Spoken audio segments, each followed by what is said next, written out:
Love you too.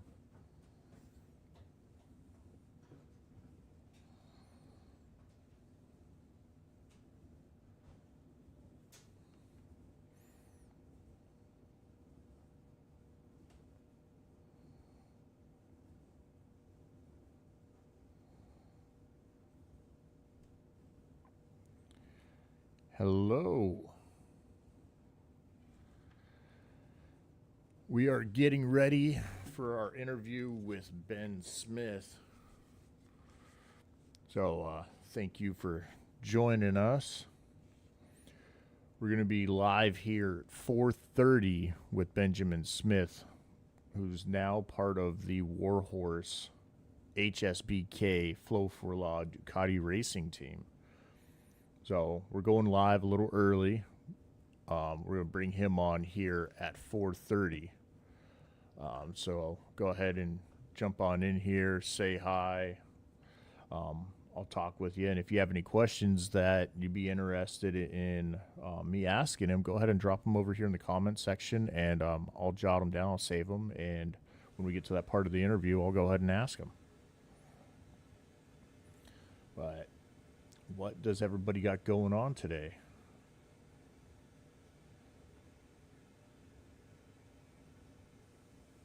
I'm also just checking everything out right now.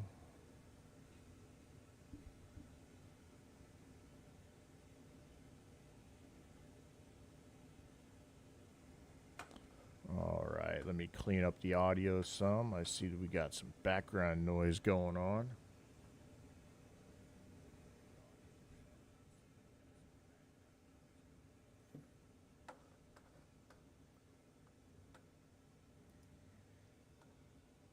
Audio. Let's click that. See if. Oh, there we go. That cleaned it up. All right. How do you guys hear me? Can you guys hear me all right?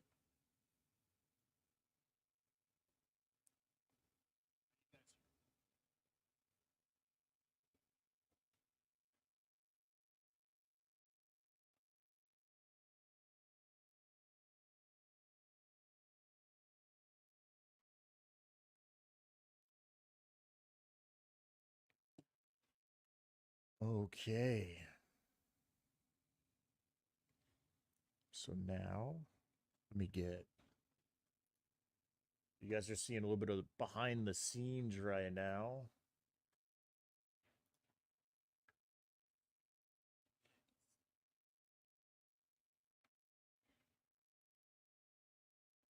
So you're going to see me looking around a lot. I got multiple screens set up, and we want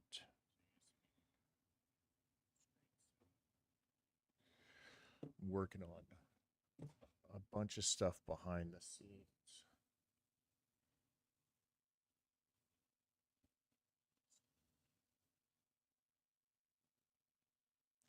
Let's go ahead and share this.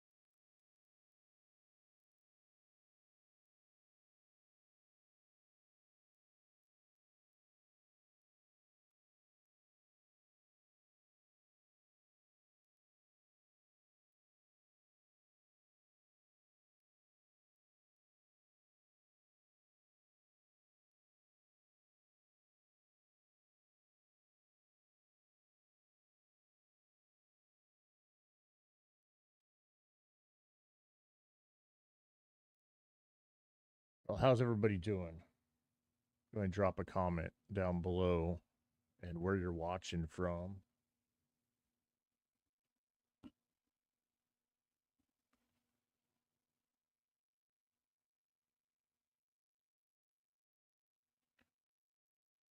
I've got my phone right now playing the audio back. So I just jumped because I heard myself.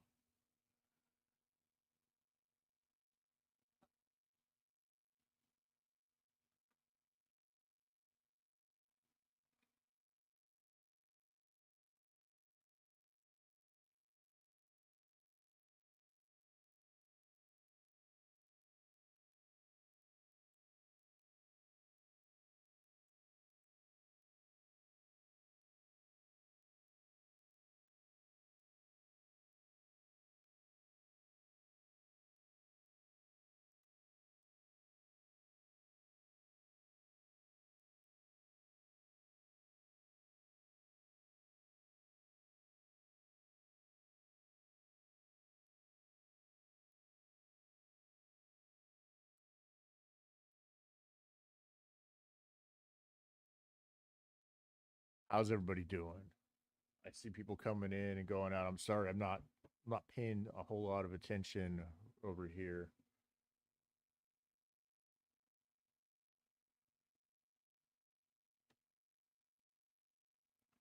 But if you drop some comments, I'll definitely respond to them as soon as I see them. Right now, I'm building the back end of the stream over here, so that's why I'm on here a little bit early, hoping that I can get some more viewers in. Go ahead and like the stream, obviously comment and share it. Let's get this out there. We're gonna have Benjamin freaking Smith on today. I mean, it doesn't get much more exciting than that. Another MotoAmerica rider coming into our pit right here, as we're calling it right now, to talk about his life, talk about his career. We're gonna get to learn about the rider behind the visor. I mean, and then we're also going to talk about some of the drama that he experienced last year. If you're not familiar, there is a docu series from Superbikes Unlimited where they started out the season and they did an episode for almost every race, I believe. And there was a lot of negative light put on Ben that wasn't fair to him as a rider because not every problem was his fault. Um, at least that's what I believe. But we're going to hear from him today, and that is super exciting.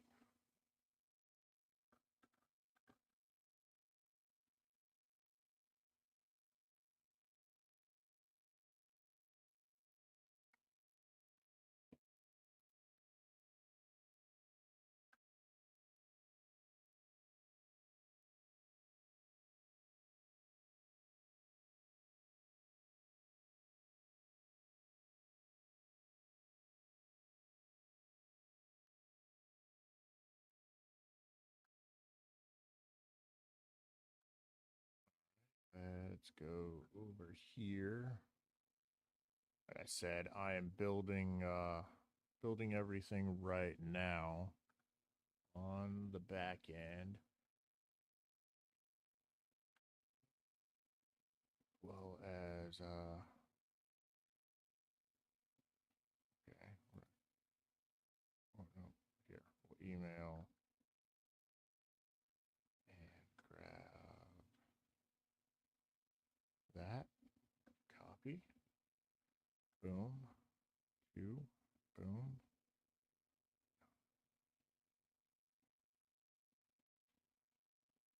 Boom. All right, sweet. That is sent. Now we're going to. Oh, I saved them. Where did I save them? In downloads.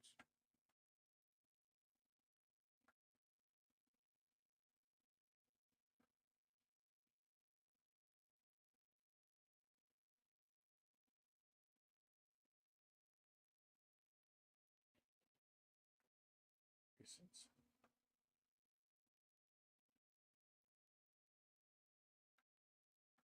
let's go ahead and do this again.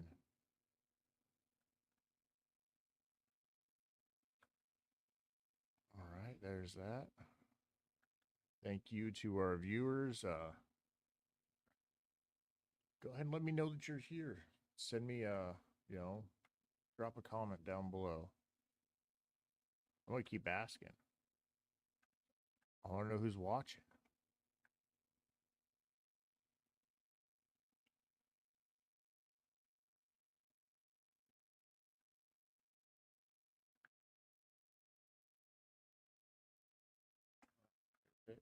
Already there.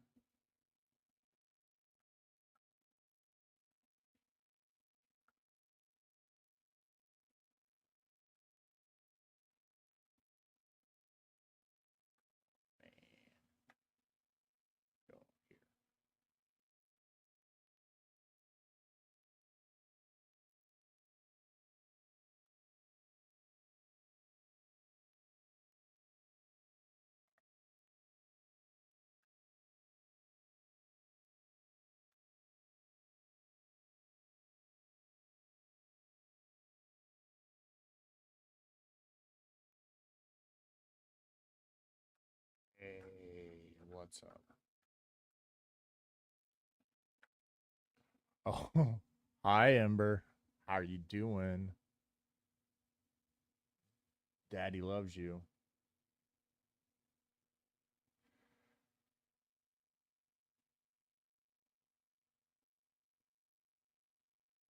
Recently saved. All right, here we go. Select that one, that one, that one, and that one. And send this over to.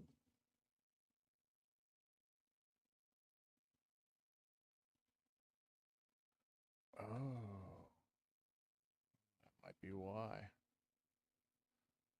All right, technology is kicking my butt right now. Boom. There we go.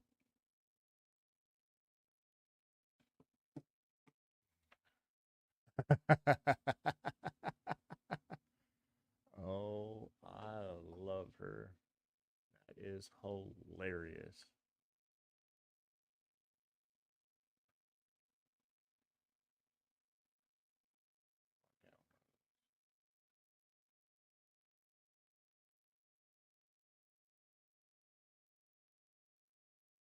Do this then. Go here.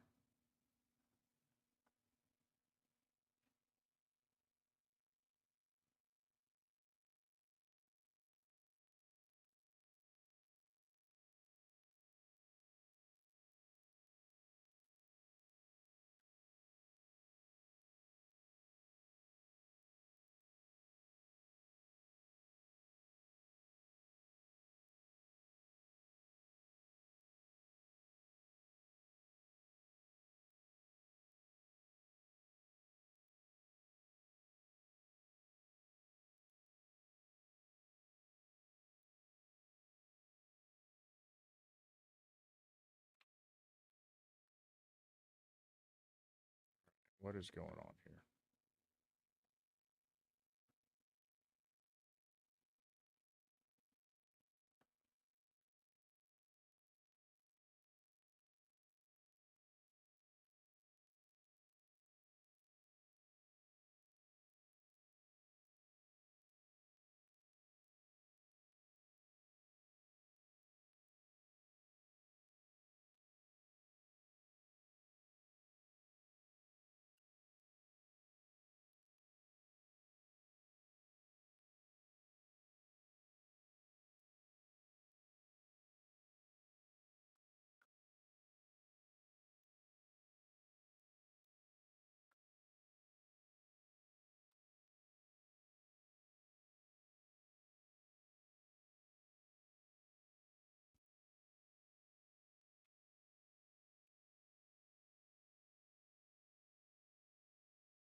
Ah,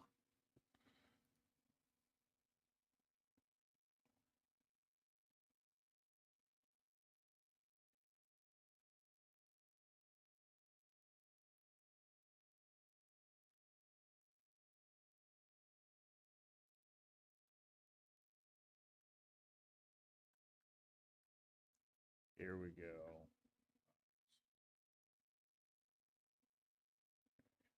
Oops. And then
All right.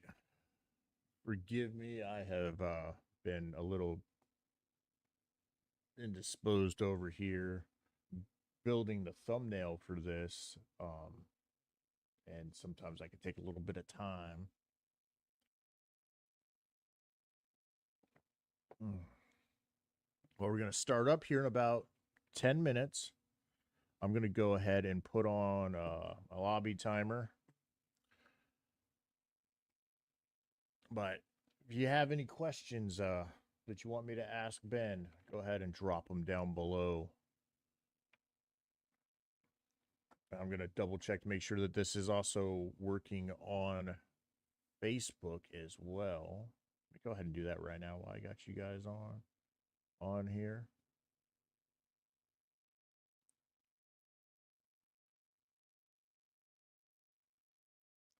Okay, all right, all right, all right. Hop on over here. Oh, it is working. Sweet. Go ahead and make sure that. All right, sweet. Okay, Facebook is working. Comments from Facebook are working. Let's throw some likes up in here. If you're on Facebook, hitting the like button and all that stuff interacting over there really pushes the videos out to, you know, really triggers the algorithm.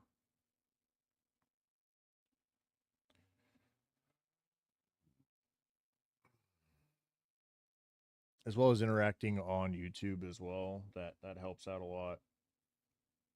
Really trying to grow this community into something really great. With everything that we got planned for this year with our barber project, and if you're not aware, we are going. Mike and I are going to fly down to California May 7th. We're going to start our adventure there at Thunder Hill Raceway. And we're going to actually, hopefully, be able to go out on track with Jeremy and his daughter in law and a few other racers and go around Thunder Hill. Do a track day. That's going to be super exciting. And then from there, the next day, we're going to leave and we're going to head over to a couple dealerships, hopefully, down in the California area. Most definitely a dealership over in Bakersfield that Jeremy has got an outstanding relationship with, as well as we might be able to swing on by our partner, So Cycles, down there in Concord. And then along the way, and we're going to drop all the dates and hopefully our predicted time that we're going to arrive, as well as the dealerships we're going to stop at along the way. Now, why are we doing this? Well, we want to spread awareness about the remix recovery, which is a project that remix the remix racing project has. It's something that they're extremely passionate about, which is eliminating the stigma around mental health and addiction. And so we're going to be live streaming a lot during that road trip, during the events, and we'll be putting out long form content about as frequently as I can for each day.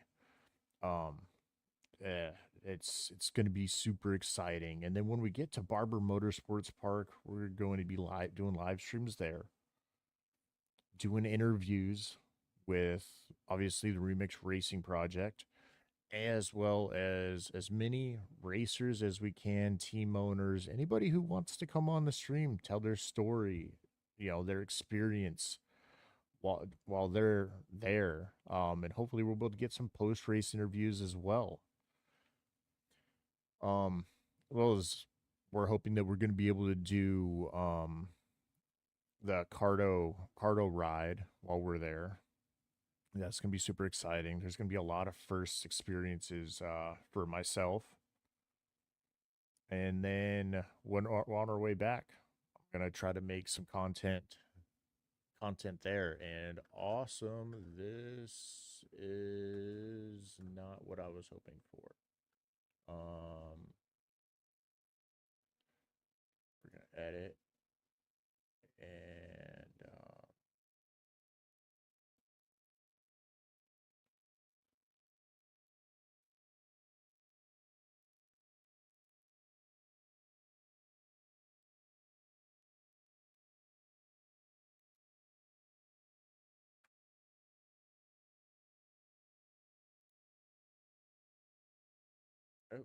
What happened here?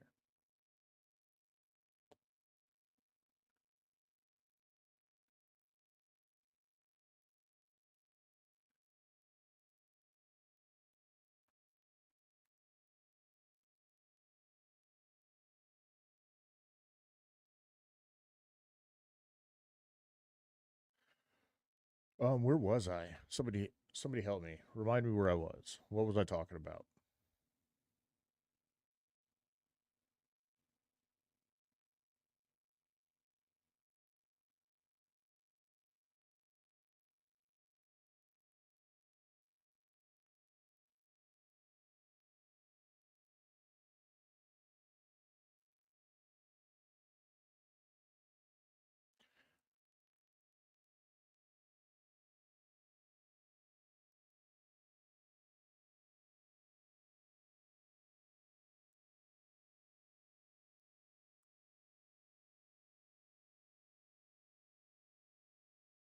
Hello. Where's everybody watching from? I'm just finishing up some stuff on the back end here right before Ben comes on. So yeah. Let me double check with him.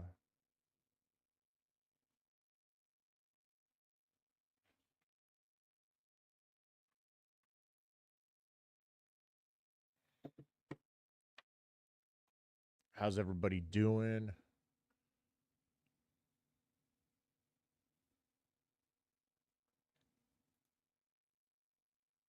All right, here we go. I'm going to do a lobby timer here while I wait for Ben. Thank you guys all for jumping in here and catching the pre-show of me doing all the background stuff that goes into these live streams. Hey, baby. You're in the kitchen? Shout out to everybody joining in. Let me know where you're watching from. I appreciate you all. We are anticipating the arrival of Ben into the back room right now, into the lobby. I'm going to play a little timer right now while I reach out and make sure that we're all good there. Thanks again for joining in. And we're going live. We're jumping into this interview here shortly.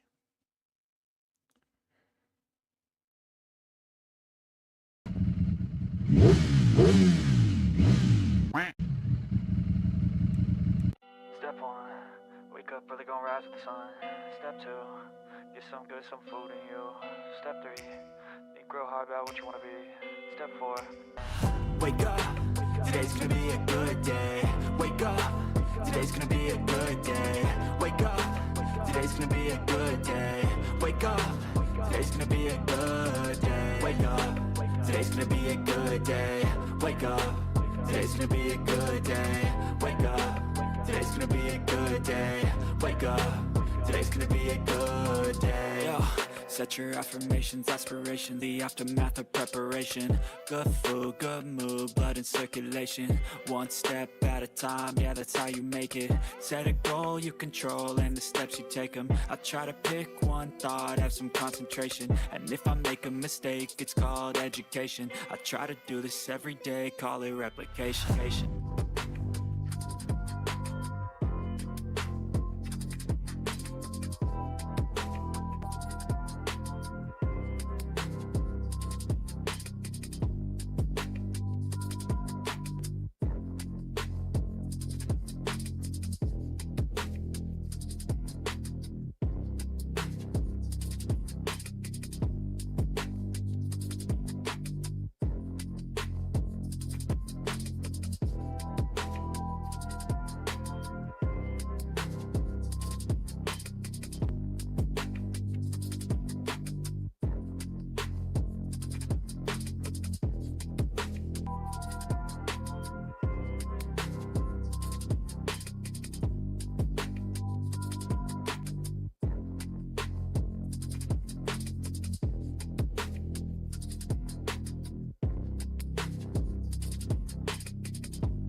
All right, here we go.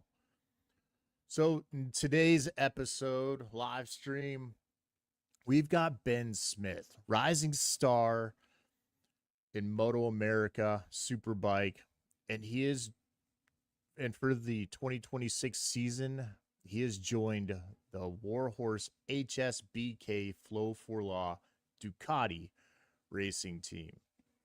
Now, Ben's been racing for most of his life, and we're going to get to hear his story as well as his perspective from 2025's season. Let's welcome Ben Smith into the pit.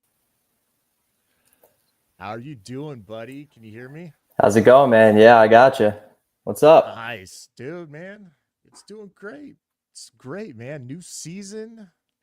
Everything's freaking good, man. How about yourself? Good, man. Yeah, we're closing in. Just a little less than a month now before we get going in Atlanta. Right. So yeah, you can say the anticipation's high for sure. Dude, so high. I can't wait. I don't know if you know, but I'll be there with you guys. 1 second. There we go. I'll be there at Barber this year. So Oh, nice. Coming from the Pacific Northwest over there to Barber with a super hooligan team, the Remix Racing Project with Jeremy Tubman. Oh, sweet. Yeah, that's a track. Dang, that's a haul for you guys all the way out on the West Coast. Oh yeah, it is. Dude. It's gonna be it's gonna be fun, man. We're gonna be live streaming it all along the way. Well, not like every minute of it, but we're gonna be making multiple stops along the way to different dealerships.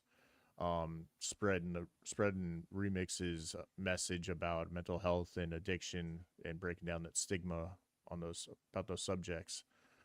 And it's gonna be one hell of an adventure for me. Oh, that's awesome, dude. Yeah. So what are you most excited about for this season so far? Man, I mean, this right here, this combo we got right here, yeah, big. for sure.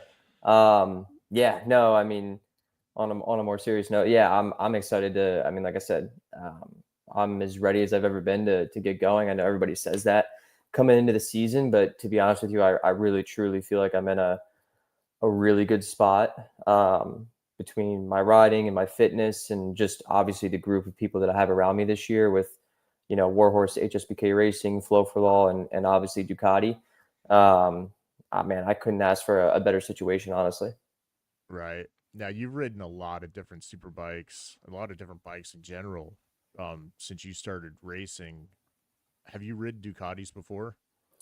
No. So funny enough, like before I jumped on my practice bike, my stock V4S, I had never even swung a leg over a Ducati. Always was a dream of mine. Obviously, I think you ask any rider, that's probably the dream is to be able to ride for Ducati one day. But yeah, no, I mean, I've been on a couple of different brands now. But yeah, this will be my first go around on this one. And yeah, it's where I'd like to be for a long time, honestly. Yeah. So now you have your practice bike is a 2025 Panigale V4 R. What was your initial impressions first time you threw a leg over it, and what track were you at? Man, honestly, so it's funny. We did the press release, like the launch up in New York at the Ducati New York City dealership, and that was on like a Wednesday or Thursday or something like that. I drove straight from New York back down here to Roebling Road Raceway in Georgia. So I was on my practice bike 2 days after the announcement came out. And yeah, I was like, I was so excited to ride it and just try it, honestly. And initial impressions were, which they still are just, the bike is unreal, honestly. I keep telling everybody this, and I probably sound like a broken record at this point, but for a bone stock motorcycle, I mean, mine is as stock as it gets. We've just done a few little things here and there, but for a bone stock motorcycle, it's man, it's pretty incredible what these things can do off the showroom. Right. So now, what modifications have you done to it? Exhaust, tune, suspension. To be honest with you, none of that. The only thing, so the V4S comes with the electronic Olin suspension, which is nice from the get-go. I still have literally stock exhaust, stock rear sets. I mean, literally everything. I still got a horn. Like I can beep the horn at people when I'm coming down pit lane. So Come like, on, get out of the way. yeah, yeah, it's bone stock. We did switch out some springs just in the actual forks. Like we just did a little Yeah. bit of spring rate change, just to try. We went a little bit stiffer, went back a little bit, but that's just typical stuff. But yeah, other than that, like I'm literally rolling around on a bone stock motorcycle, which is cool because it shows people too, Just how that capable it is. right, just how capable it is. Like if you wanted to go to a Ducati dealership and buy this thing, like you could buy it. I have race slicks on, obviously, so you put slicks on, um, and maybe you take the street bodywork off and you put race plastics on it. But other than that, like man, you could go race. I would be so confident to go race this bike right now, like just as it is. Dude, yeah, I know. They are incredibly ready to go. But I mean, there's kind of Ducati's, it's been Ducati's formula. Build it for the track, adapt it for the street. Right. Yeah, exactly. They take all their race technology and throw it into a street bike and then say, all right, go have fun. Don't hurt yourself. Yeah. Yeah, it's also crazy that, yeah, like you said, you can buy this bike and you can put it on the street if you want, but you can just tell, like, just from the DNA, I guess, of the motorcycle. Like the first time that I rode it, I was like, yeah, this exactly like you just said. Like they built this bike for a reason, and it's it's meant to be on the racetrack. You can just tell. Yeah. So now you grew up in Pennsylvania. Yes. Yep. Grew up in PA. Nice. And when was the first time you threw a leg over a motorcycle? Oof. First time ever. I was like 3 years old. What? Yeah, probably. Yeah, like 3 years. I think I was 3 years old. I had a little PW50, one of those the PW50 two-strokes. Okay. And I guess I didn't really take to it at first, honestly, much. I mean, I did, but like I was so young at the time. So I kind of went in and out of it, I guess. And then, whatever, was just riding around the yard, having fun. And then I started racing like mini bikes. I started racing a CRF 100 when I was 11. Oh, wow. So Yeah, my son just turned 12, and I'm just like I said on the phone, this will be my novice year racing with Wimra up here in yeah. the Pacific Northwest, and I'm 40, but my son, he's all stoked. He's like, "Come on, Dad, when you gonna let me?" I'm like, you've never even ridden a motorized, you know, motorcycle. Like, Right. let's start off slow. So I'm looking for like an R3 or a Ninja 500, Oh, nice. something that one I can train on. That's not a 200 horsepower machine, and then he can also learn how to ride on. And Right. then we're gonna be here at the Ridge Motorsports Park, and so he'll get some proper training there. Yeah, dude, that's awesome. Like I started on my first like quote unquote big bike was a Ninja 250. Oh, And so nice. yeah, it's similar to the 300 and the 400s now. Those just weren't a thing back when I started on the bigger bikes. But yeah, that's like the perfect, just get their feet wet and Right. it's still got the good sized chassis, but it's not as much power obviously to where you can really get yourself in trouble quickly. Right. Yeah. Yeah. Chris Simcoe says, "What's up, fellas?" Hey, Chris, how Hey, you what's doing, up, buddy? Chris? Yeah. So now, how old were you when you first started racing? You said 11. Yeah, 11. Yep. 11 years Um, old. and which organization was that with? So that was with organization NJ Mini GP, and they're still a thing. Like I can't even tell you the amount of kids that they've brought through their system, and are now racing either at the professional level or did it one time, or like there's been a lot of really fast kids that have came through that program. But being from Pennsylvania, that was like the closest thing to us was New Jersey Motorsports Park, and Yeah. they have two really good kart tracks there. But yeah, started with that organization. Really was just like, my dad was like, do you want to, I had shown some interest. It was like, do you want to try it? And I'm like, yeah, I mean, why not? You're So like, like, you're telling me I get to do this more often? yeah, That yeah, would be exactly. More than awesome. just like the yard. Yeah. Um, Right. So I was like, yeah, of course. We went, did a practice day just for first, for just to see. I was in like full motocross gear, like not really prepared at all for it. But it went, Ready to war. yeah, literally went well. And then, yeah, had it's crazy to think about, honestly, where it's gone from there. Right? I mean, and you're 25 now. Yes, So, correct. I mean, dude, you've been doing this for good almost half of your life, racing Hmm. motorcycles. Um, so about how old were you when you made the transition to pro level? Yeah, so I was thinking after, yeah, I was 15 at the time, so I did, yeah, 15, and it's crazy because it did progress pretty quickly, like from the time that I got on the mini GP bike to that first pro race. I did a wild card round at New Jersey Motorsports Park in when they used to have the KTM RC Cup. That was the first year of that. I did the last round of that series that year, and crazy, like I got fourth place my first ever pro race in that class in race one, and I was like really pretty happy about that. We were like, wow, because we had no idea how I was going to stack up, right? Like these are the Yeah. best kids in the country, and yeah, I remember leading a practice session first weekend and being like, wow, I was not honestly expecting this, and then getting fourth. And then the second race that weekend it didn't go as well. I had to crash the first lap, busted up my finger pretty bad at the time, and Always the fingers. yeah, it's always the fingers. Yeah, I've got a now you can't really see, but I got one nail that's all messed up now. But yeah, that was a tough one. That was like the first big crash that I had that I was like, all right, yeah, there can be consequences to this. Um, Right. so yeah, we did that, and then I ended up doing one more year, or no, 2 more years in the KTM Cup, 16, and then in 17, I won that championship actually. That was the last year of the KTM Cup. Um, and then yeah, we kind of just went from there.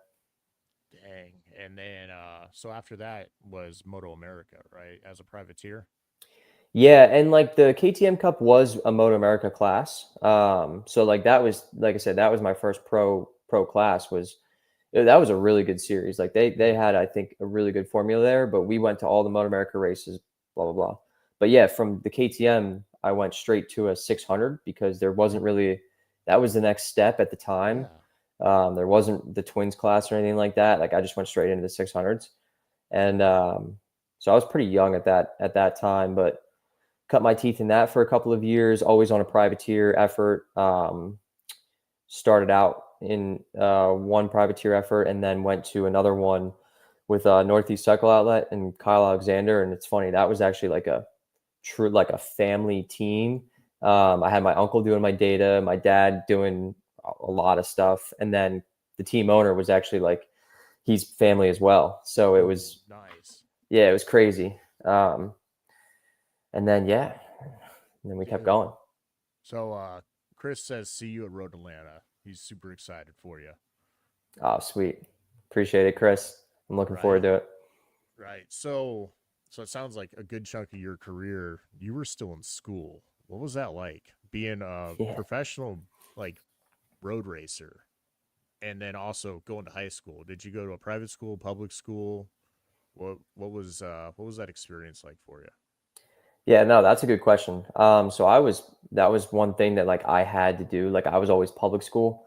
And Mhm. like I know a lot of the kids that I race against, which again, there's nothing wrong with it, but a lot of kids went just like homeschool online. But I was public school, so that made it tough. Like I remember having to go to my principal in high school, the like before the season would start, and literally hand him like a list of dates that I was going to be missing, like, and that Oh included wow. everything. Yeah, like between the travel, because like we would fly out on a Wednesday Yeah. or drive sometimes, fly out or drive, and then I wouldn't be back until like the following Monday.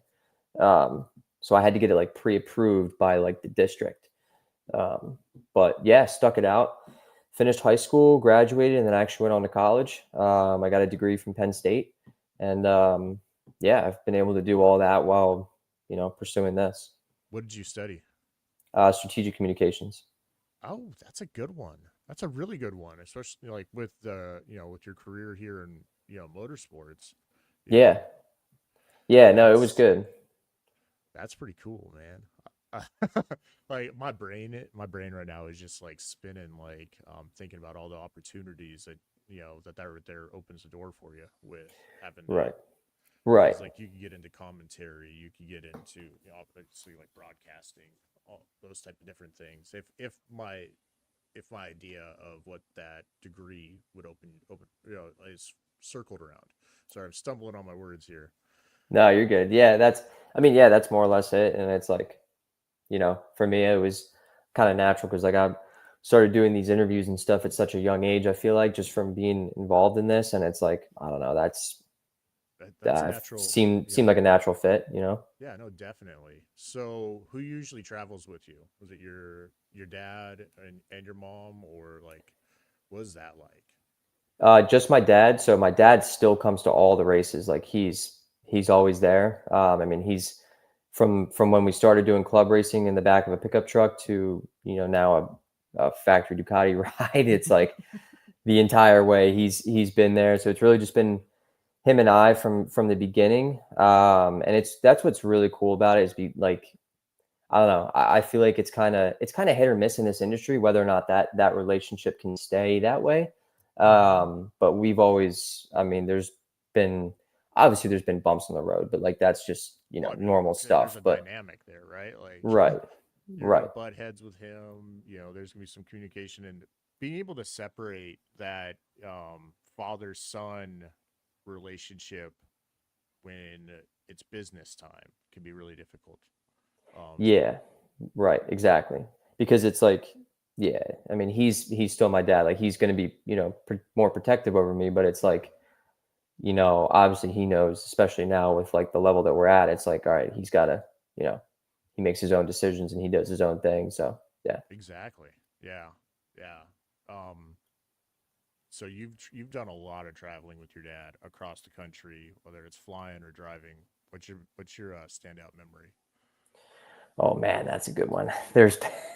There's been so many along the way. Um, from the late night drives, we had one. This was a long time ago, but we had one where like we were driving to a race. I think we were driving to like Barber or something like that, and there was me, my dad, and then one of my mechanics, my old mechanics, and we were driving and we pulled over at a truck stop just to take like a quick power nap, and I was sitting in the back, my dad was driving, and then my mechanic was in the passenger seat, and like we were all sleeping for like I don't even know how long. We just wake up, and my dad like wakes up and starts screaming, like going to honk the horn because he thought he fell asleep at the wheel, and there was a tractor trailer that was parked right in front of us. So he thought that like we were gonna just run into the back of this tractor trailer. Obviously, we were parked, we were Well, in park, yeah, but it I like could just imagine what that's like, just waking up. yeah, dude, he starts screaming, and my mechanic, obviously we're all like, what's going on? Like, there's so many along the way that it's like, I don't know. That's what it's all about too. Like you just get, I don't know, weird little memories like that where it's like, you, I don't know. You Oh just yeah, remember it that for stands forever for out. some reason. Yeah. Yeah. What's like a traditional stop? Like if you see a restaurant or a gas station or like when you guys are out, what's like something that you see and you're like, we got to stop and take a look at that. This is funny. This is a running joke too, but um, we always religiously would eat at Applebee's, and like we still do on the road. That's awesome. And it's at this point it's become like a running joke because my uncle, who's still tied into this whole thing, but Hmm. he hates it. Like he absolutely hates Applebee's. And honestly, I think we're the only two that actually like it. Um, but I don't even know. Like it's just a convenience thing. But like now it's a running joke of like, oh, like if there's an Applebee's, like we have to go. There's no choice, and like everybody else hates it. But Dude, um, man, if Applebee's watches this, reach out to Ben. yeah, dude, I've been repping them for years now. I don't even know how long. All right. So what's your go-to when you go to Applebee's? Man, I kind of switch it up. Sometimes I'll do like a pasta, like the chicken Alfredo pasta, but that's I don't know. It to be honest, it's all frozen. Like it all tastes the same, but we always do like a spinach and artichoke dip or something like that, or like that's not Okay. bad. They have good appetizers. The Applebee's apps are good. Dude, you can't. Yeah, the spinach dip, and then the Fiesta lime chicken. Fiesta Chris, lime chicken. Yeah, Chris that. just dropped that in the comments section. But and then mozzarella sticks. That's a good Yep, one. yep. The boneless wing, the wings, just in general, boneless, bone in, whatever. Like, yeah, dude, it's all good. It's you can't. It's consistent. It's consistent. Dang, dude. Dang. So, what type of student were you in high school with everything going on? Dude, believe it or not, actually not bad. Like, I feel like motorcycle racers get like the what do you call it? Like the persona of like, oh, like I don't know, I'm just gonna go skip class. Like I don't know, that kind of rebellious. That's dirt bike riders. Oh, That's that's true. You motocross. know, that's true. Yeah. Fair enough. So I wasn't so. I was actually a decent student. I mean, I don't know. I graduated, had a good GPA, and I mean, I wasn't like top of my class or probably anywhere close to it, but like I got by. I got by. Yeah. Yeah. Did you play any sports? Football? Like you're super like you're super athletic looking, so that's why I'm like you just got a basketball, football, soccer. Did you I play any of suck at those things? basketball. Definitely no basketball. That's my worst sport. Baseball. I played baseball my whole Oh, growing dude, up. nice. Yeah. Yep. Oh, we got a question from Chris. Ben, have you ever had the inspiration to race in British Superbike? Yeah, for sure. Definitely. And actually, so that's a good question. But Malcolm, one of my mechanics last year, um, he is very tied into the like British Superbike scene, and he actually has a team in Supersport this year. They're doing a couple of rounds and stuff. They did Daytona, but yeah, he's told me all about it. And like obviously, I would always watch. They have like such good onboard footage. You guys have probably seen like Oh of yeah. of their races. Like I don't know why like their stuff always looks like really good. But yeah, dude, I would love to if the opportunity came up. I would jump all over it. Oh yeah. Oh man, freaking BSB and then MotoGP, like their whole they're they're doing a lot with Darna. Like Yeah, I mean their Junior Cup series and then Moto 2, Moto 3, like that is it's pretty crazy. Malcolm Ashley is mega. yeah, Yeah. yeah. He Yeah. is. So when you got into to MotoAmerica as a privateer, what what bike were you riding, and like what was that first race like? Um, I guess like as a true privateer it would have been like because the KTM thing, like you're a privateer, Oh but yeah. it's all spec class, so like everybody was on the same stuff. So I guess my first 600 kind of thing would have been that, and I was on a GSXR 600 at the time because there was no 750s or anything like that. And I mean, it was good. Like it was the jump from the 390 to the 600 was pretty significant. Like again, there was no in between class really, and I had raced Yeah. an SV 650 before that in like the amateur stuff, and that was more so similar to a 600. But yeah, going straight from the KTM to the 600 was difficult for sure. I think that was a big transition, especially being like a privateer, like true privateer. Yeah. But I had some really good people around me that stuck around me for a couple of years, and we eventually got there. And honestly, even our last 2 years with Kyle on the Northeast Cycle Outlet R6, we started to make really good progress. Just again by ourselves, got a couple podiums in Super Sport. I mean, we were battling guys like SDK and Richie at the time in that class, and Guys are huge. yeah, and I think we finished. In our last year in Supersport, we finished fourth overall in the championship. So I was pretty happy with that being a privateer. Dude, no, totally. Now, going into superbike racing and meeting Flo, like joining the Flow for Law team, like I'm not super familiar with your career within Moto America, but I know that a lot of things happened as soon as you jumped to superbike. Yeah, So, so can you talk about that some? Like, is you were running with your dad. I think you were on an R1, right? yeah, exactly. So yeah, this is another one of those crazy stories. But in 2023, that would have been. Yeah. It was my first year like on a 1000, and I was on a team that. Long story short, it ended up folding like halfway through the year. So That was after Laguna Seca. I had a practice bike, really my dad's R1 that was sitting up in Pennsylvania, and it was a salvage title, like it was destroyed. And I literally had nothing left. I was like, all right, like either I throw in the towel or like I give this one last shot. So I put all my marbles into that basket. Basically, we took that R1, drove it down to Georgia, had it built in the span of 2 weeks, and then I drove down to Georgia, picked it up, drove straight from there up to Brainerd, Minnesota, and that was we were still racing Brainerd at that time. Obviously, we entered Stock 1000 that weekend. I had never raced Stock 1000 before. We didn't even know if the bike was going to run. And yeah, we ended up putting it on the box. We ended up putting it in P3 in race 2. Yeah, we went 4-4-3 that weekend. And that was the weekend that I met Flo. Actually Bobby, Sean, Flo, everybody I met that weekend, because I was looking at Bobby Davies R1 in Park Ferme. This was how it first started. And I was like, man, this thing's nice. Like I was looking at my, like at the time it was pretty clapped out R1, but I was looking at his and I'm like, this thing is nice. And so he's such a nice guy. He came up and just talked to us and whatever. And then his mechanic, Sean, ended up coming over to my dad and I, because we were like the only R1 in the class at the time other than Bobby really. And Sean asked for our notes and he was like, hey, what are you guys doing for setup? My dad was like, here, you can have all of it, like all of our notes basically. Yeah, because we don't even know what we're doing. But so Sean took it back, and like one thing led to another. I ended up talking to Flo and all those guys, and like I was so over the moon at the end of the weekend from being on the podium, but then also from meeting these guys, because we had already kind of talked like they were maybe going to help me continue, like, because again, I didn't have a plan after that race. I was like, all right, we're just going to see how it goes.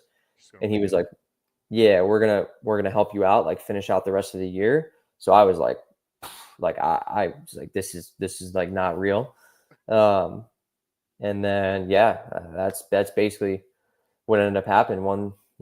And then they came to watch me the last race of the year that year in New Jersey. And then 2024 was my first year with them. We did super stock again. And that was a really good year. Dude. So Chris asks, is it difficult for you to separate friends from competitors? It's like you're like super close with everybody. Like you see all the same racers all the time. So from my perspective, naturally I become friends with some of these guys. And so like, what's it like once you're out on track? Yeah, I mean, honestly, it's one of those things where like, I feel like if you ask anybody, it's like, it's kind of a cliche answer, but I've got respect for everybody that's out there, because like I know how difficult it is, regardless of your situation. I know how difficult it is. So I respect everybody that's out there. And yeah, I mean, I'd say I'm friends with, not like I see them all the time, or not like we're constantly, like close friends like that. But, there's really no bad blood anywhere. It's like, again, we're all out there to do a job. Like, I think we all have respect for each other. And at the end of the day, we are competitors. So like, you got to do what you got to do. But, I'll always say that I got respect for every guy that's out there. Well, dude, it takes a lot just to throw a leg over one of those bikes and grit up. Like, it takes Right. a lot of confidence, a lot of like, you got to be fearless. And Right. there's there's definitely, you're gonna have respect for anybody who's willing to do that, because so many things can happen. So real quick, do you have any hidden talents? Hidden talents? Yeah, like talents you haven't shared with other people. Man, I'm trying to think. I tried to learn how to juggle for a bit. Can't really do that well. Bounce it off your head a few times. Yeah, something like that. Yeah. Shoot. It's gonna make me look bad because I don't really know if I have any hidden talents. Well, okay. So, what are some things that you're good at? Do you play music? No. No. No music. I'll listen to it, but I definitely don't play it. Let me think. I mean, I don't know, like that. Like I did play baseball for a while. Like that's not really a hidden talent, but that's like I would say that I was my mean, next I'm pretty thing. sure that most of the people here watching right now, or that are going to watch this in the future, didn't know that you played baseball. What position did you play? Uh, ended center field. That was kind of my thing, was center field. I was pretty fast, so that was like I mean, I could cover the outfield pretty well. But I played Nice. shortstop, second base. Like in the beginning, I mean, kind of played everywhere, but then obviously you get stuck in a little bit. So, So, carnival games. What's your what carnival game are you like the best at? oh man, probably the one where you throw it, right? If you Yeah. throw it and then you hit it, and is that the dunk tank? Yeah. Yeah. Dunk Yeah, tank. Yeah. probably I that like one. that one. Yeah, probably that I one. like that one. So, we're getting into 2025. Yep. What was that season like for you from your perspective? Because like I saw the docu series and I freaking loved the content, but I think that there was some things. Have you ever thrown your helmet at anyone? Flo asked. Who did Flo? Yeah, Flo. Yeah, Flo you know asked. what's funny is I was about to tell that story when you asked about me and my dad Oh yeah. because as I said, there's been a little couple bumps in the road, some here and there, but yeah. So my first weekend with like official weekend with Flo and those guys in 2024, or I guess it was the second weekend, but whatever. We were at Barber, and I was in the podium battle, whatever, for stock 1000 and got taken out. And like obviously I was not happy. I was pretty hot under the collar, and I came back and I had my helmet in my hand, and my dad was like walking down hot pit, and he was the first one that I saw. So I like kind of threw my You're like, helmet. Yeah, I threw my helmet, and then as soon as I threw it, I was like, that was not the right decision. And like Flo was standing like right behind, not right behind my dad, but like he saw it happen. And I was just like, oh, like, why did you do that? Like you never, like like I why you even never, hide? yeah, I'm like, and obviously Flo was super cool about it. Like, we talked about it. And I was like, that's just not me either. Like I never do that. But I mean, at the same time, it was like, look, that's my raw, like, obviously I care a lot about this. That was my raw emotion. That was But your yes, Richard yes, Sherman freaking moment right there. yeah, yeah, I guess, yeah. Yeah, Flo, I have thrown my helmet at somebody, yes, Yep. unfortunately. Yeah. So like I was saying, I saw that docu series. As a fan of the sport, I liked it. I thought it was there was some good production quality to it, and the story was good. But I don't think that they focused enough on you. And I want I'm pretty sure that you've got your own perspective that you'd like to share in regards to to like what it was like joining a team like that, having that bike with someone with a ton of technology into it. Um, so go ahead. Yeah, I mean, look, the reality of it is it was tough. Like it was a tough year for sure. Um, and going into it, it was one of those things where again, like you take a step into Superbike, like super if you're gonna do Superbike, it's a step that most people don't realize. Like if you can kind of you can either half ass it for lack of a better word, or you can really go in and do it. And we tried to do it. But yeah, as far as the docu-series goes, that was again, in terms of the sport, like you said, I think that it was great for the sport and the production was great. Like it came out awesome. But the only thing that was tough for me was obviously I'm a rider, right? Like that's my job. Part of my job, especially in this modern era, is to wear all the hats, right? Like ride the bike, do the interviews, vice versa. You're the Um, face of the team. right, exactly. And like I'm all for that. Like that's fine. Where it became tough was when we just it was like weekend after weekend after weekend of like just issues. Like we were just beating our heads against the wall of just like, showing up to a race weekend and not knowing if the bike was going to, perform first practice. And it's like, and again, I don't ever want to be that guy that's going to point the finger or, you know, point blame at other people, to be honest. Like Mm-hmm. I will always wear As I know the people around me too will attest to this, and they do the same. But I will always wear the responsibility if I have to, and if I feel like I need to. And I was far from perfect. Like I made mistakes, absolutely, but I felt like to a point it was like became very tough for me to truly try to do my job because I simply didn't have the tools to do it. And as far as the actual docuseries then went, again, great production. I think good for the sport.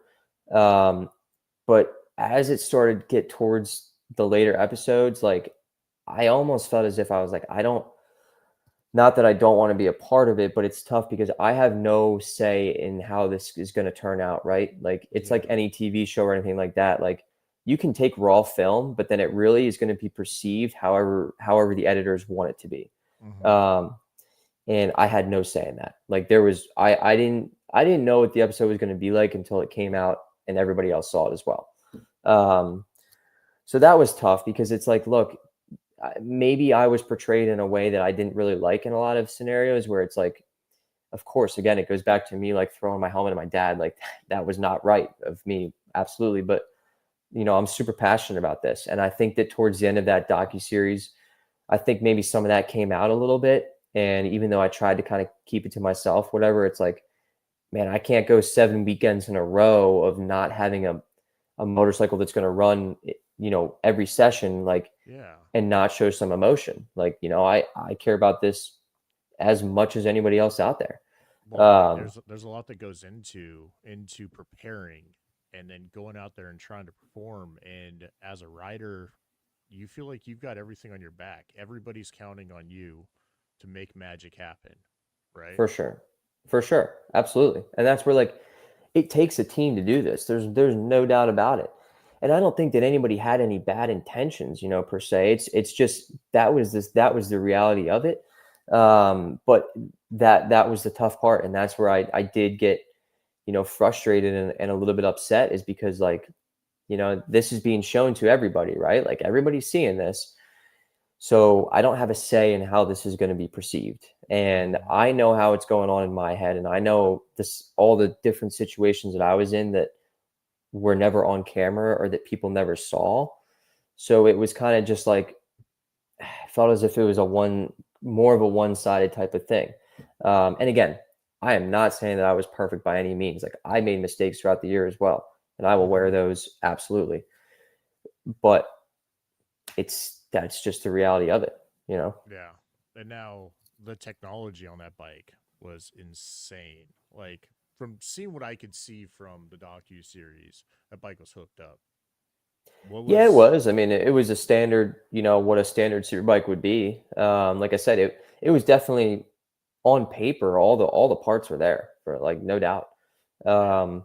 But I mean, again, that's a standard super bike, and that's what it should be if you're going to go super bike racing. Where the difficult standard, what do you mean by that? Because I was looking at it and it had custom ECU, custom suspension, telemetry data for all the components. So for me, like when you say standard, I'm like, whoa, hold on a second. I'm thinking standard is like taking that Panigale off the showroom floor, throwing some rear sets on it, some race body work, and throwing it out to the wolves. Yeah, no, it's far. When I say standard, it's far from your standard actual race bike that you get off the showroom floor. Like a way surpasses that for sure.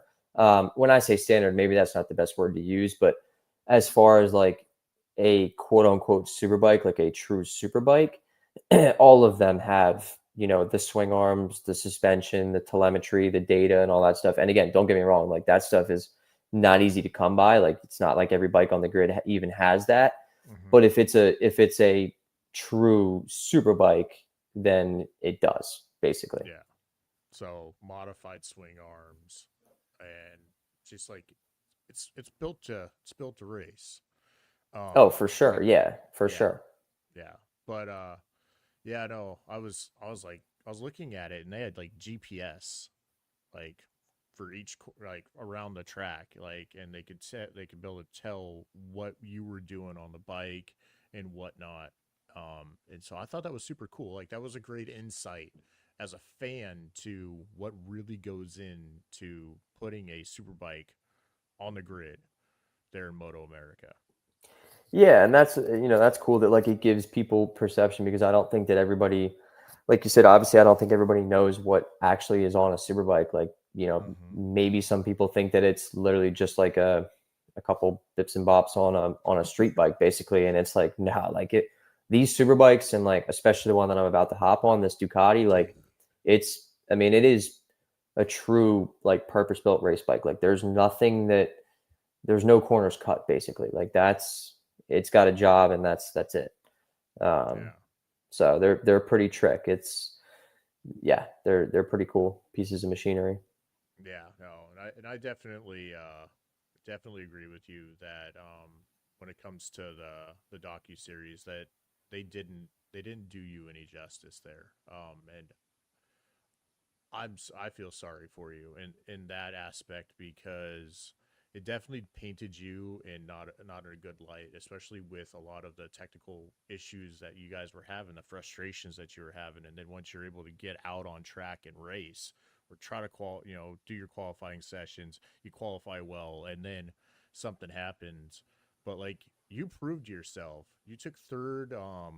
What race was it that you took third in? It would have been fourth. Or fourth. My bad. My bad. I apologize.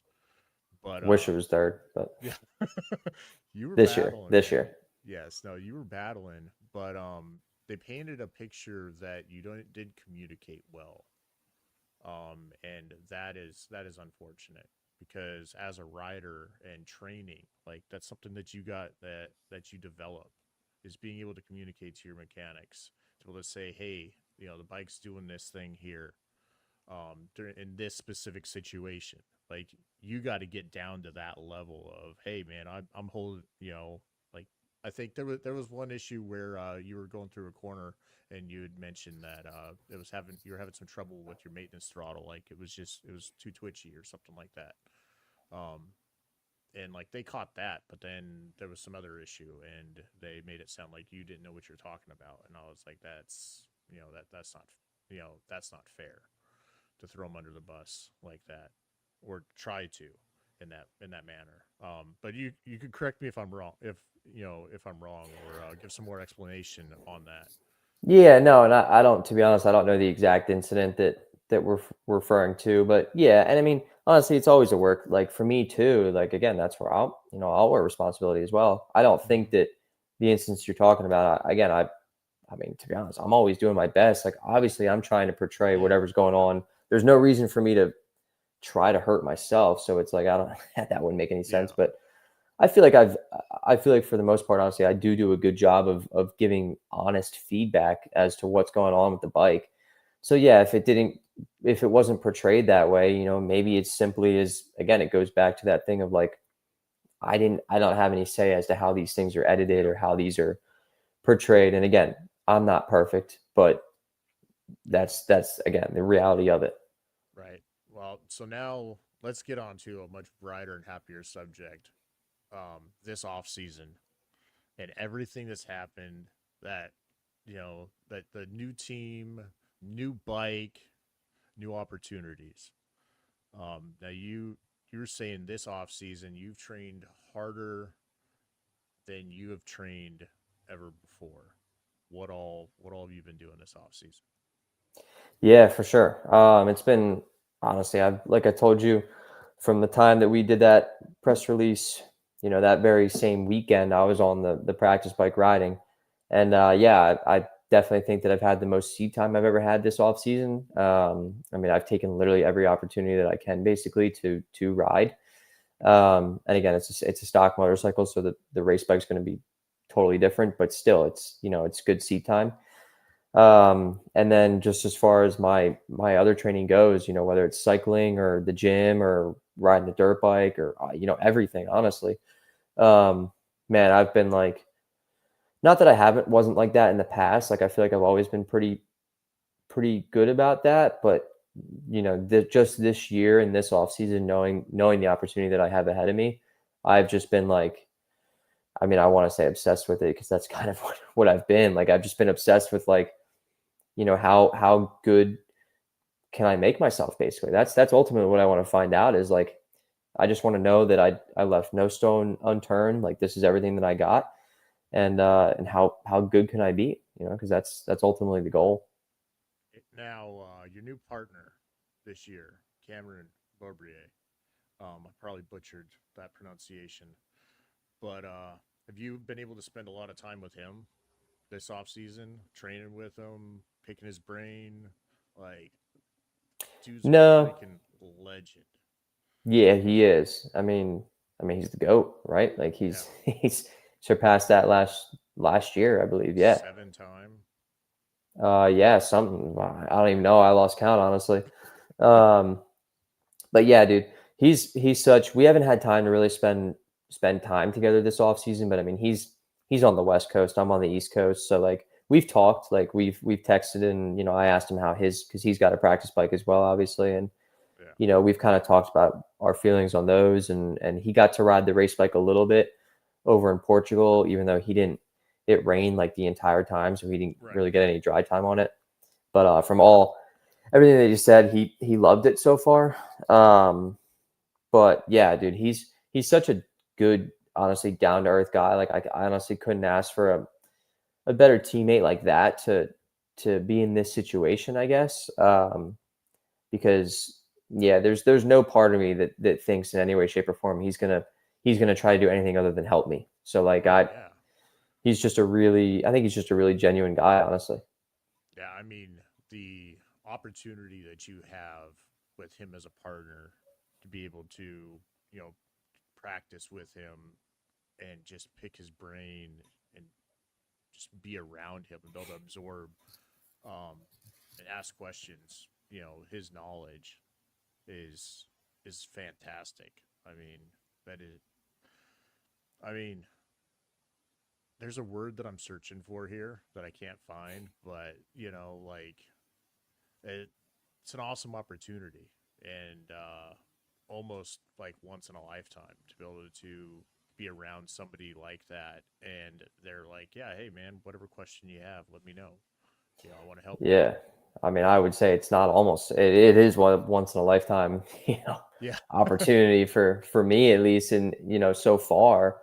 Um, you know, hopefully one day maybe it's roles reversed and then I'm in Cam's position, and somebody else is in mine. Maybe, You got that would some be. young hotshot coming up to you going, hey Ben, man, this is an awesome opportunity, let me, Yeah, I'd love that. I mean, for sure. But yeah, as far as this situation goes, like, yeah, dude. I mean, I've never been in this situation, to be honest. So hmm I think that's a part of this whole deal this year that I'm not taking for granted. Like, I know how big of a deal it is for me, and right. how much I can really just absorb and learn. And obviously, we're going to be doing our own things because again, he's got his job to do, I've got my job to do.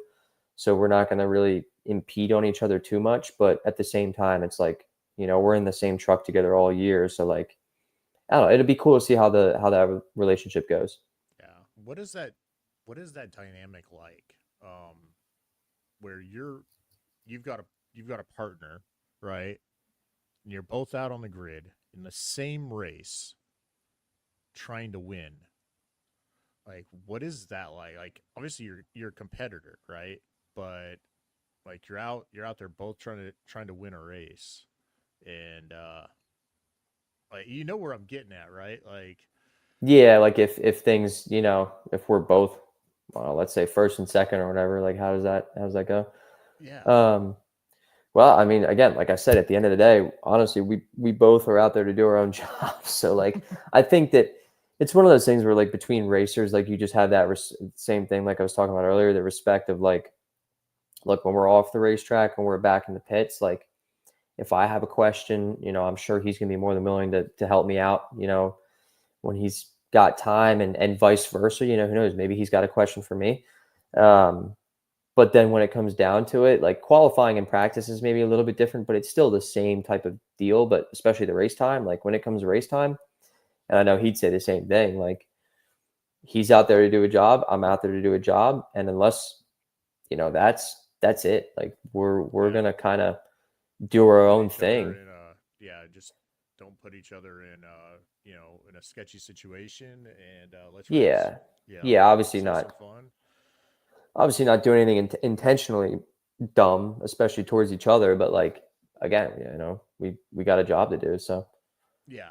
Yeah, no, definitely. Yeah, I know we've all seen clips of teammates going and accidentally running into each other and then sliding off the track and ruining that race for each other.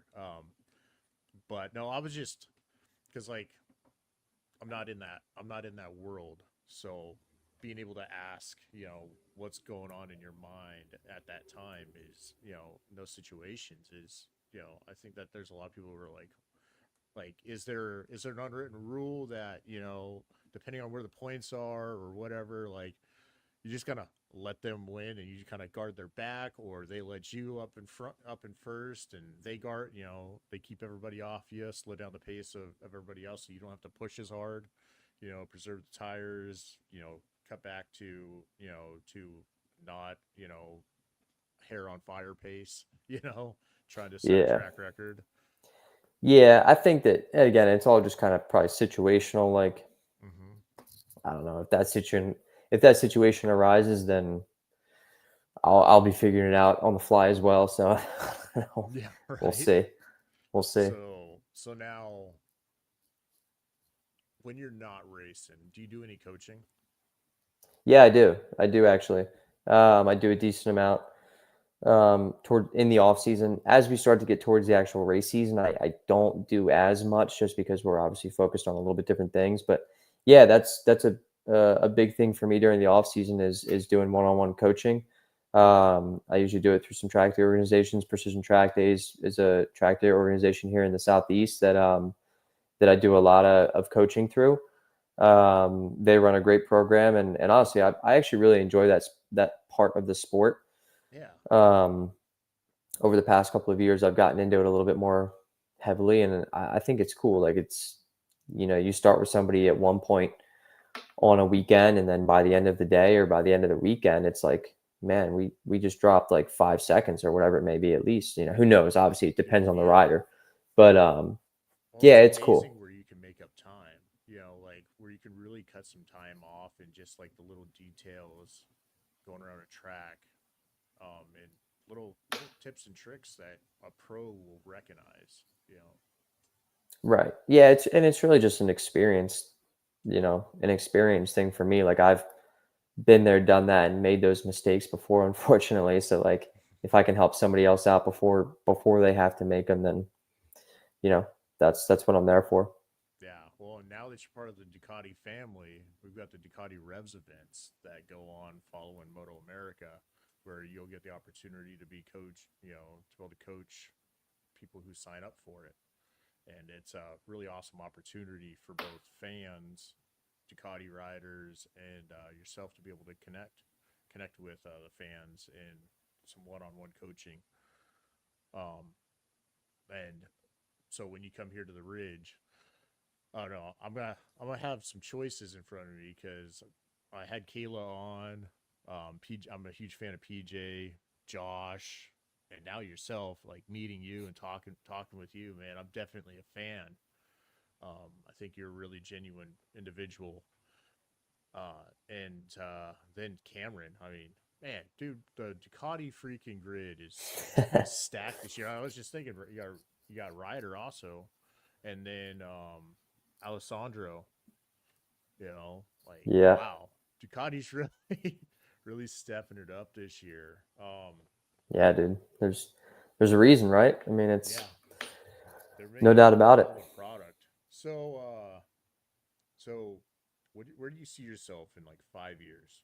So when Ben is 30. Man, that's going to be here before we know it, isn't it? Yeah, it is. I don't. That's a tough question. I get asked that a decent amount. Well, not really, but I think about. I you know what? I guess I think about it a decent amount. Yeah. And to be honest, I don't have an exact answer, like because there's so many different things. Like obviously, I'm super invested in this right now, and this is what I want to. I mean, this is again, like we talked about. This has been a huge most of my life type of deal. So obviously I'm in a great position right now and hopefully I take this opportunity and I run with it and I make the most of it. And then that opens more doors. Or I don't know, keeps me doing this basically. So, and again, who knows how long that lasts? This sport is tough though. It's like either you have one bad injury, obviously, or you simply, if you don't perform or whatever it may be, like it's not like there's rides just falling out of thin air basically for you. So who knows? But that's part of the reason why too. Like I've got a college degree, like that I can, if it came to it or whatever, I can utilize that. Like I actually, like I said, I enjoy, grinding it out and figuring out what it is I'm going to do. So I guess to answer your question, I don't have an exact, like, oh, I want to be, in this exact spot when I'm 30. But man, it'd be cool to have a Superbike championship. That's for sure. Or a good amount of, those wins and podiums. That's no doubt about it. Right. No, for sure. I mean, that was what I was going to ask. Like, do you have a number of championships that you have in your mind that you're like, I want to win this class? I mean, Superbike for sure. Like that's a number of championships. I can't really. I feel like I would sound, before I even get one, I can't start the rostrum of them. So I like that. I got to start with one. Baby steps, even though that's a big step for sure. And again, I'm realistic too. Like, I think I've got just as much ability to do it as anybody else out there, if I'm being honest. And like, I have to think that, and not even I have to think that, like I really do. I'm sure everybody out there, you could ask and they probably say the same thing, which they should, but let's start with one. And then we go from there. We'll see how many more we can tack on after. Like you said, baby steps, one turn at a time, one race at a time, one day at a time. That's it. And, you focus on it that way. And before you know it, you'll be looking at, the end of the season will be coming up. And, as long as you stay focused, stay conservative in different situations, I don't see why you can't. It's like this opportunity with Warhorse, it wasn't just given to you, you earned it. I appreciate that. Through being a genuine person, treating people right, taking your job seriously, and being thankful for the opportunities that you've been given. I mean, I can see that from a mile away. Yeah, and I appreciate that. I mean, they wouldn't reach out to you and be like, "Yo, hey man, you want to come jump on our Ducati?" If they didn't believe it, right? Yeah, no, it's definitely it's an honor, obviously. And again, I'm representing them just as much as they're representing me, or it goes both ways. So that's I want to do right by them, and that goes back to like my whole thing of this off season. Like, not like I haven't taken it seriously before, but like now I'm really like, man, this is every year, every season, you learn from the past season. It's the only way to get better is to constantly be like, all right, what worked good last year? What changes can I make this year to my routine? From waking up every day, making your bed, going and working out, studying film from yourself from last season to, what's working on the bike now, what changes can I make, studying every track, every inch. I mean, I don't gotta tell you, but like, all things that the general fan base, or even the normal, your average club racer isn't gonna look at, that you as a professional have to, like, you got to know every inch of every track that you ride to be able to find every advantage that you can out of it. You got to constantly be improving yourself, your mindset, perspective, everything, to be able to go out there and perform every race, every qualifying, every race, every time you turn that bike on, you got to be in tune with it. You got to know everything that you can about it. And in order to go out there and be able to even have a chance of being able to win, because in this sport, you can't just wing it and hope for the best. Not when you're racing against the best in the country. Some of the best riders in the world come and race in MotoAmerica. Right. Yeah, exactly. Yeah, I mean, it's a big puzzle for sure. And it's like, you just gotta, at this level, you got to have every piece of that puzzle's got to fit pretty perfectly. So that's Yep. it's what we're figuring out. We're getting there. Yep. So now, when it comes to preparing, what do you do? What do you do to prepare yourself? Kind of like just what you said too, honestly, like a lot of like I'm always watching film and stuff, honestly. Like I like watching really old races just for the fun of it, but um I'll usually go back and watch like, say Road Atlanta's the first race, like I'll go back and watch, all the qualifying sessions basically, Q1, Q2, the races obviously. Even though I was in them last year, you don't like I wasn't at the front. Like I didn't get to see the race at the front basically, or I don't get to see everybody's lap during qualifying. So I don't know, I find myself every, little bit you can pick something up that it's like, oh, I haven't seen that before. It's yeah, obviously it's like I know that track. I know every track pretty well at this point, but it's like you never know what you can pick up. And it kind of just gets your brain in the right mind space to know that, obviously that's where we're going, that's where we're racing. That and then the physical side of things is pretty like that's pretty routine for me at this point. Like obviously I've got my routine during the off season and whatnot, like what I would do during the week. But actually as we start to get closer to a race, like it's not rocket science. You start tapering a little bit, tapering off your workouts and stuff like that, just to make sure that you're recovered and you're ready to go. And obviously eating right, hydration, blah, blah, blah, Yeah. So I'm getting one of the reasons why I'm asking you that is because, like I said, this will be my first year as a novice racer, and obviously club racer. But what areas physically would you recommend to focus on?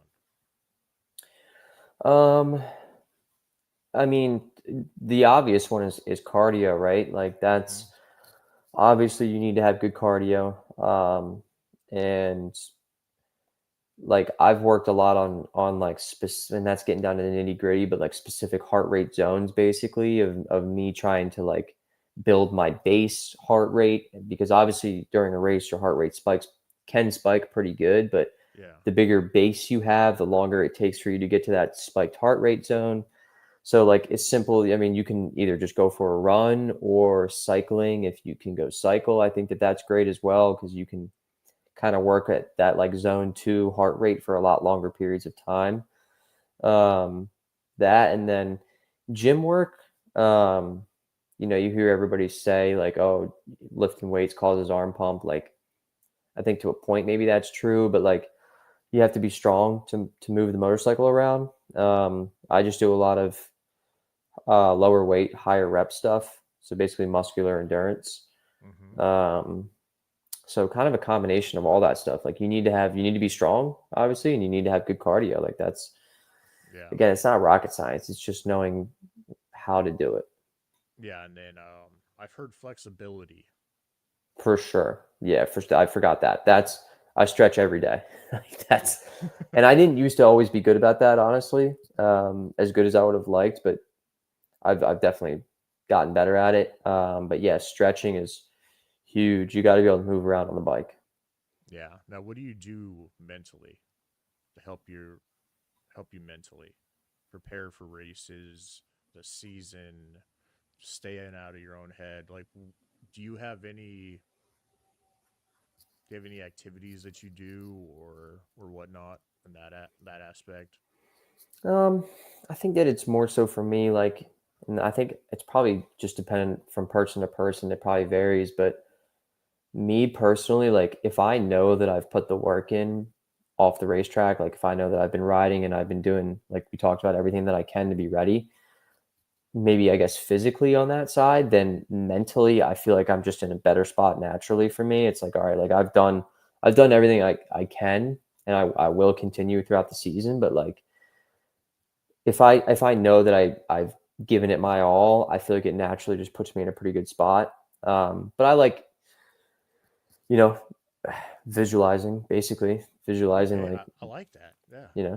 you're visualizing yourself doing well, more or less, for lack of better words. Yeah. Just kind of speaking it into fruition, I guess. But Yeah. So now, when you're in the pit, and you're getting suited up, or just prior to that, you sit there and I heard that this was a drill that somebody else does, and I was curious if you do it too. You sit there and you visualize going around the track and Yeah. timing yourself, like every lap, tap your foot, and you see if you're picturing or visualizing going through it, each turn where you're aiming and whatnot. God, who was it? Was it Francisco Banaya? Basically, they put a timer on him because every time he'd cross the start finish line in his head, he'd tap his foot, and so they set a timer, and he was less than a tenth off. Wow. I don't know if I've ever heard that. I've heard obviously the visualizing the track in your head, which I will do that as well. But that's interesting, timing it, like I guess how long it takes you in your head to run a lap. Well, then they went and they took his actual like lap time, and they compared it like during the race. They compared it to what he put, what he was, the laps he was doing in his head, and I mean, there's huge, like you were saying with visualizing, because like now you've mapped it out in your head, you've memorized it so much so that you've got the amount of time that it takes, down. So then you're like, when you're going around the track in real life, like you know what they expect, right? And then hey, you know what? I shaved some time off there. Yeah, for sure. Yeah, I mean, again, it's like anything. I think the more laps that you can run in your head, and without overdoing it, but like more laps you can run in your head, and just I don't know, practice makes perfect. Practice makes perfect. But like that's that saying, obviously. Separation is in the preparation. That's right. That's right. So now I'm gonna add. I've got some random questions for you now. All right. Yep. We're kind of wrapping it up, right? And we've talked about the Panigale already. Talked about you haven't been able to get any practice in on the V4R yet. Not yet, but soon. Yeah. So just in case anybody's watching, why we haven't talked about the Panigale V4R yet, it's because he hasn't had that opportunity yet. But yeah. So, favorite movie? Oh man, what's funny is I would have said that Flo maybe asked you to do this question because he knows that I suck at movies. But I know that you just came up with that one. Man, favorite movie. You're really hitting me with these hard questions for me. I'm not look. I will set the standard. I am not a movie guy. I'm not like not that I'm not a movie guy, but like I just don't know. Like I can't name them. What genre do you like? Do you gravitate towards? Like action. I just watched a movie with my girlfriend not too long ago that was good. We just watched a movie. What was it? It was like based on it was something with World War II. It was God, I'm blanking. It's on Netflix right now. I don't know. It was a good movie. It was like based on a true story. I like a true story backed movie, I guess you could say. Love those. Yeah. Something like that. Then it's relatable. Correct. Right. I'm like, they probably fluffed it up a little bit, but it's like something, this is kind of, yeah. They're going to fluff everything up in Hollywood. Right. But yeah, I guess if I could think of that movie, I would, that wouldn't be my favorite movie, but I would say that. You know what? This is super typical, but let's go with like Star Wars. I do like a Star Wars. Dude, Star Wars is freaking cool, man. Yeah, it is. It is. You can't deny it. I mean, especially like episode 1 with the speedsters, where they're like, as a racer, you kind of connect with that one. Yeah, it's cool. Yeah, they're ripping around on their little speedsters. Yeah, it's cool. Yeah, and actually, funny story. That is what my brother Mike went and told me that I've got a Street Fighter V4S. Okay. And when it was stock, when I'd fly by him out on the street, he told me it sounded like one of those freaking speedsters. That's funny. I mean, that's funny. The stock exhaust on it at an idle sounds freaking phenomenal. You know, for a stock exhaust, it's got a nice, respectable tone. But as soon as you start getting onto it, they've got so much like the sound condensing that they do within it to make it quiet Mm-hmm. just kills so much of its soul in the in the sound department. But you can hear the intake clear as day. That's funny. Yeah. So now, like, I got a video series on our main channel, the Ducati Dads, where I put a $345 eBay system on it, and That probably now sounded it's, like a. Did it sound good or bad? dude, it sounds surprisingly well, like really, Really? really well. Most people are like, "What in the world?" You know, like, how does it sound so good? It sounds really deep and throaty. I was just thinking if I have it on my desktop, I could play a clip of it. But I'll send you a link after the live to Yeah. a video that's gone fairly viral. I think it's got like almost 70,000 views in like 2 weeks on Instagram, which for me is that's a pretty good view rate on Instagram because most of my Instagram videos don't do so well. Hey, like, that's just the algorithm. Yeah, well, that and like motorcycle videos, unless you're flying down an interstate, cutting up traffic, they usually don't do so well. So, Yeah. Oh, yeah. next question: should go to candy? Like, if you see it walking through a gas Mm. station, you're like, man, I gotta get one. Yeah, I can So, do this one. I can do this one. Candy Reese's, no doubt. Reese's. Yeah, dude, All right. Reese's. So, if anybody's watching, if you're at a MotoAmerica race and you want to bring Ben something, Oh man, bring him a yeah. Reese's. Gonna hit me with it on the race weekend too. It's super tempting. Little sugar doesn't hurt, but that's a really good post race weekend like Dude, that's a little victory reward. right there. Yeah. Yeah, no matter how Let's it went, load whatever. let's load him up with some Reese's. I would You know? appreciate that. Anybody that wants to, you're more than welcome to bring them by. I would appreciate Yep. it. Now, what's your go-to beverage? Like, Hmm. Um. Yeah, see, I don't drink. Well, okay. First of all, I don't drink as much anymore because of this, like drinking like alcohol. Like I don't drink really much at all oh, I should have clarified. because of I should have this. clarified. But knowing your alcohol, I mean, for a post-race celebration, at the end of the weekend, that might be a good one. Yeah, that's exactly. I mean, again, a cold, I don't know, cold beer after a post race weekend. I don't think there's anything wrong with that. No. But just like a drink. I'm not really a big soda guy.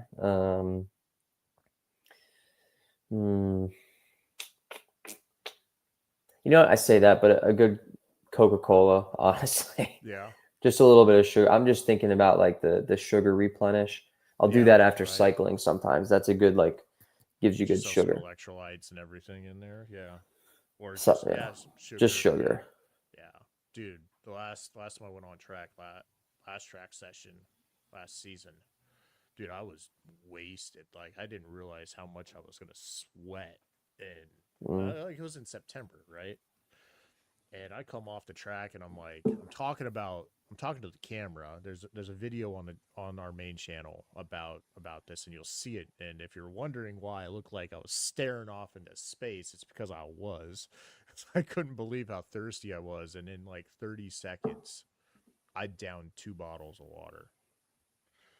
yeah, I'm sitting exactly. there talking to the camera, talking about what I'd learned during that session and what the bike. I just put a new tune on my bike. It was a BT Moto Stage 2 tune on my Street Fighter V4 S, and it was the first time I'd taken it out on track and really been able to rip it.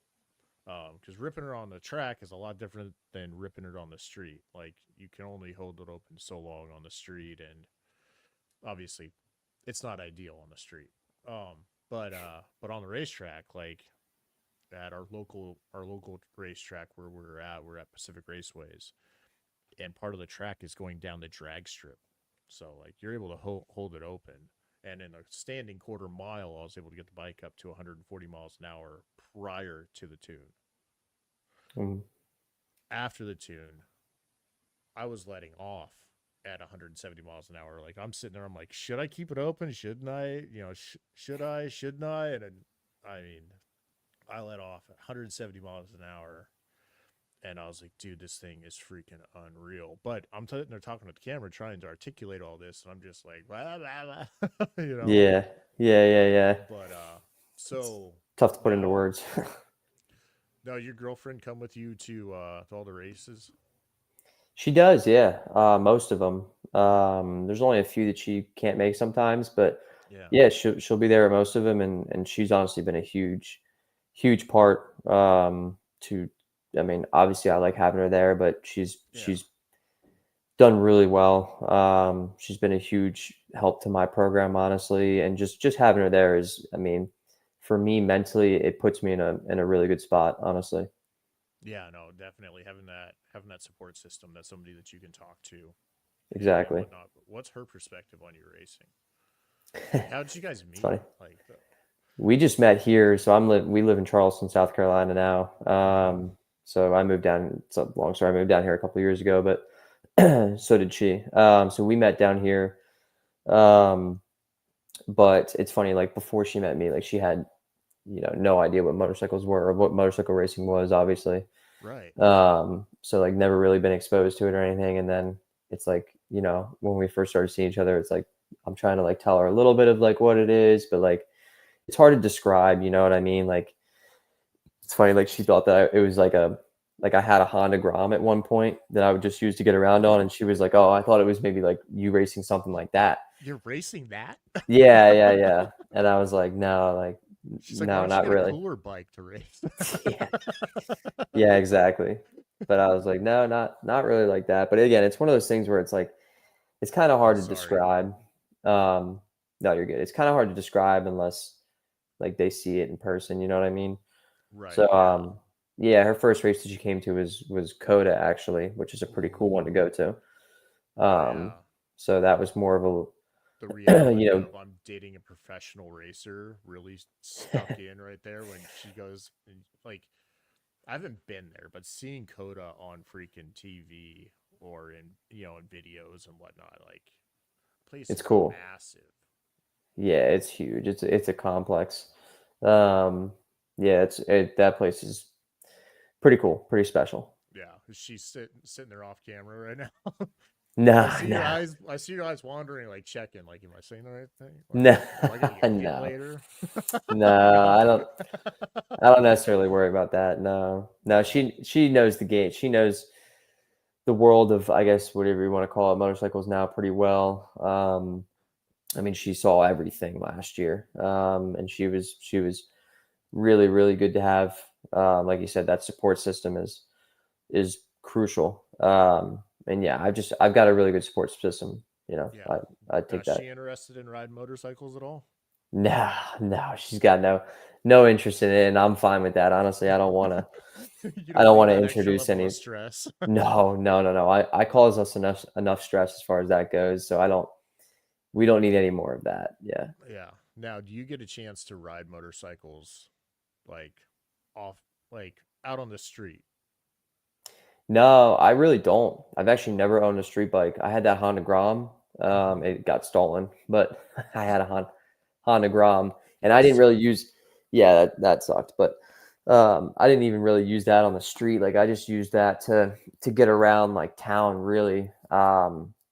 But no, I've never had a street bike, and that was actually one of the stipulations that my dad had was like I'll let you like race, but like you're never allowed to have a as long as I lived under his roof, which I don't now, but like Yeah. I don't even have a desire for a street bike, honestly. Really? So Oh not really, man. no. Well, I mean, like obviously there's risks involved, right? Like if you're a paid athlete and then putting yourself in a position where you could get, injured out on the street or go and get caught doing wheelies down, down a public road or whatever, right? But I was curious, like for me, like I ride my bike back and forth to work as often as I can, no matter what the weather. As long as the wind's not blowing sideways and, it's not dropping ice from the sky, I usually ride my bike. But I was curious if you could choose a bike to ride, would it be more of like a cruiser or would it be a sport bike? Um, if I could choose one on the street, it would definitely be more of a cruiser. Something a little more laid back. Yeah, for sure. Like I know that again, like going back to my V4S, my Ducati, like I don't it's great on the racetrack. And actually no, it's probably good on the street too. But like just the sport bike, like in general, it doesn't even matter which one it is. That seating position is just not like I don't think it would be something that I would want to just sit there and be in for long periods of time. Right. I'd rather have a cruiser that like you kind of just you can Yeah. just sit on. If you get the opportunity, now that you're a Ducati rider, you gotta check out the V4 Diavel. Yeah, that thing's cool. Really Dude, cool. I've ridden the X Diavel and I've ridden the V4, and I didn't think I'd ever really like a cruiser because like I like I like being nimble. I like feeling like I can either power out of a situation or turn. And that thing is so agile and fun. Like the personality of that bike is insane.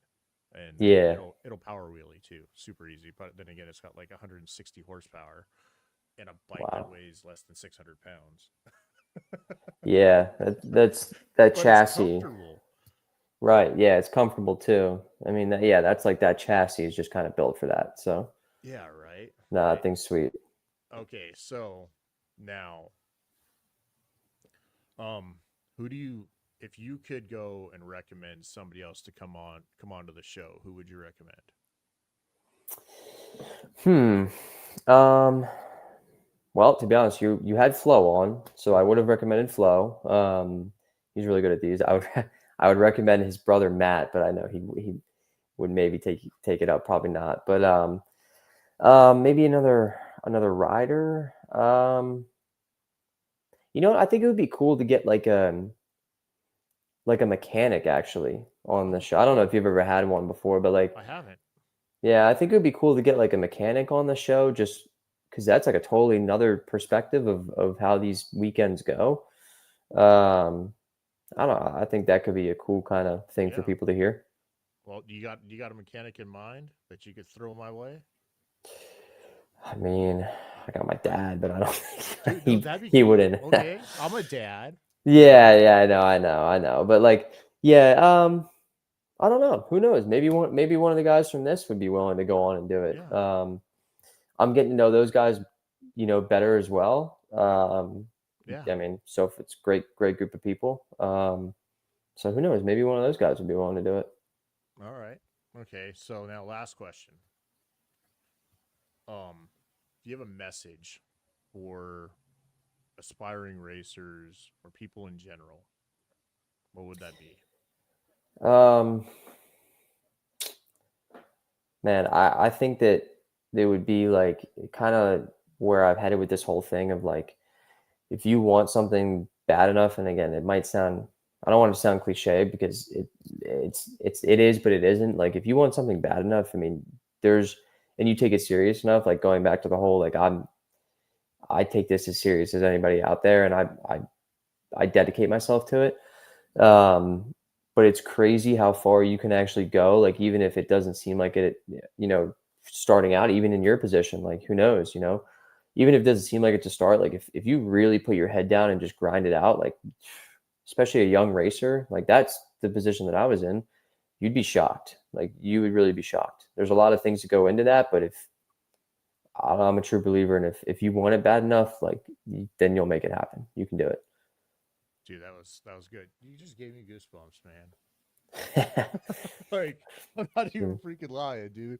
You gave me freaking goosebumps. That was Oh that was shoot. that was money, man. Clip that. you know? Appreciate that. Yeah. All right, man. Well, it's been a freaking honor and a pleasure having you on. And I got to shout out, my sponsors, Vortec EK, um, Ducati. Obviously, I love the brand. So Cycles has given me lots and lots of opportunities. So if you're in the Pacific Northwest or in Concord area of California, check out So Cycles. Woodcraft is another another sponsor. As well as these racers right here, pretty cool. Sweet. Yeah, Those things are good too. dude. Yeah, I'm hoping that I'll be using them quite a bit this year. And then, yeah, check us out on social media. The Ducati Dads, our main channel, Ducati Dads Live. If you're watching on YouTube right here, on Facebook, the Ducati Dads, Instagram, the Ducati Dads, and Ben, where can people find you? Are you on social media at all? Yeah, I am. Yep. Instagram b.smith78_. I got to make sure I get that right. But yeah, that might that's be why I couldn't find you. well, there's only a few Ben Smiths out there in the world. So yeah. Only like a million. Yeah. So I got to get creative with the usernames. But yeah, b.smith78_. And then Facebook is just Benjamin Smith. And yeah, and then follow all the team stuff, Flow for Law Racing, Warhorse HSBK, Ducati, obviously, you already got that one. Ducati New York, I've got their hat on, which you can't really see because it's black. But yeah. I can't really see that too well. But yeah, everybody that supports the program, I appreciate it very much. Definitely. All right, so go ahead and hang out for a few minutes. I'm going to go ahead and roll some ending credits here. All right. Thank y'all for watching, and tune in for our next live where we're going to have Brianna Everett and her boyfriend Josh, who are both running MotoAmerica. All right. We're going to post that date. I've got it right over here. Give me 1 second. I thought I had it pulled up already. Yeah. So shooting for 29th this month right here. March 29th. We'll get the date or the time ironed out. It'll probably be in the evening. But we're going to hear from a MotoAmerica couple. All right. So until next time, I'll catch you on the next ride. Later.